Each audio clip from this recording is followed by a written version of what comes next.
What's up, fight fans? Mademan here. Y'all know how I get down. We talking boxing, man. What up to the fam? What up to everyone in Mademan's boxing form? Hey, look, man. So the thing is this. It looks as if that we now have some updates pertaining to the Ryan Garcia situation. And looks like Dan Rayfield, boxing reporter Dan Rayfield, is reporting that per VADA report that he has obtained, the B samples for Ryan Garcia's two positive ostarine tests from April the 19th and the 20th are scheduled to be open on May the 22nd and tested. He is allowed to have a representative to observe and make sure that it's all on the up and up. So they're going to test Ryan Garcia's B samples that he's requested to be tested on May 22nd. And he dropped this on the 19th and the 20th of April. That's a very, very long time, fight fans. That's a very, very long time. Once again, I'm no PED expert, and I do know normally sometimes these things takes weeks. But damn, I mean, how long is this stuff detectable in the system? How long is the shelf life of these substances inside of that urine? You know what I'm saying? Urine starts to break down over a certain amount of time. So I just don't know, fight fans. I honestly just don't know. But I just find it to be a very, very long time. So that's when Ryan Garcia's B sample will be tested.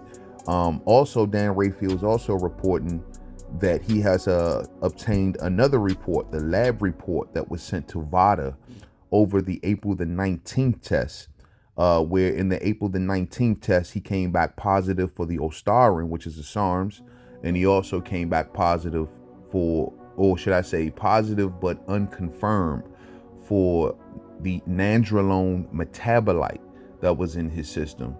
And it seems as if that Dan Rayfield is now reporting that with further testing on that particular April the 19th sample, it has shown to be unconfirmed for the nandrolone metabolite 19, you know that long word that he was using, 19 nandroesterone, whatever it was, but it did not come back confirmed for such. So what that basically means is, and it also did come back positive for the ostarine. So what it basically means is that we're back to square one. Nothing has changed.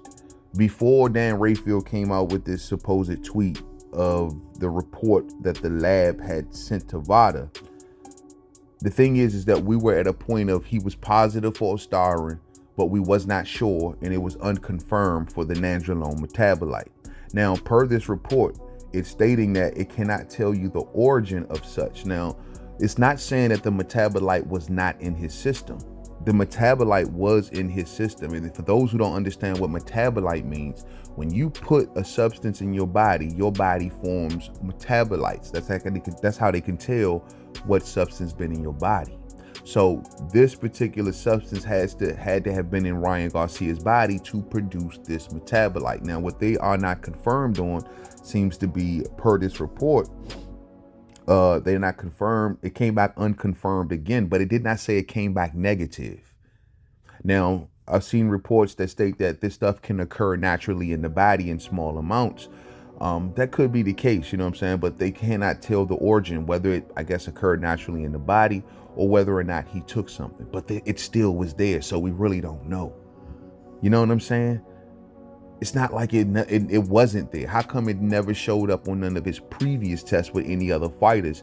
How come no one ever heard anything about this being unconfirmed in no other test for Ryan Garcia except this one? The one he pops positive for ostarine in is the same one that he happened to have these metabolites in. That's just ironic, fight fans. It's very, very ironic. So Dan Rayfield's coming out saying that he's cleared of the nandrolone, basically the metabolite. He's cleared per more detailed testing of the sample. Nothing imaginary about PED or ostarine. Faces hearing and likely punishment for 2 failed tests. Ostarine amount doesn't matter. Some things you can have up to a threshold. Ostarine is not allowed at any level. So no matter how it goes, Ryan Garcia is still guilty, fight fans. I know a lot of folks may look at the ostarine thing and say, hey, that could be a case of contamination. You know, maybe it got contaminated per what we heard the USADA representatives recently come out and talk about.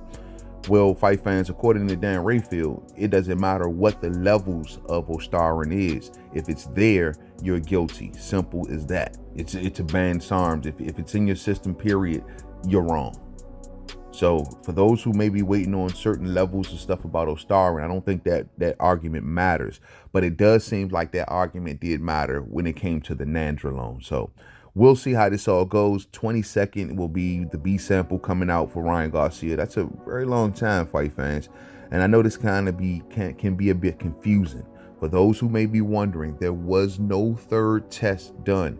Dan Rayfield's report that's clearing him of the nandrolone comes from the April the 19th test that was retested or further tested for the nandrolone metabolite. We basically are still at square one. We're still exactly where we were before Dan released this report. An unconfirmed test for the nandrolone metabolite and a positive test for the Ostarin. So we're still right here.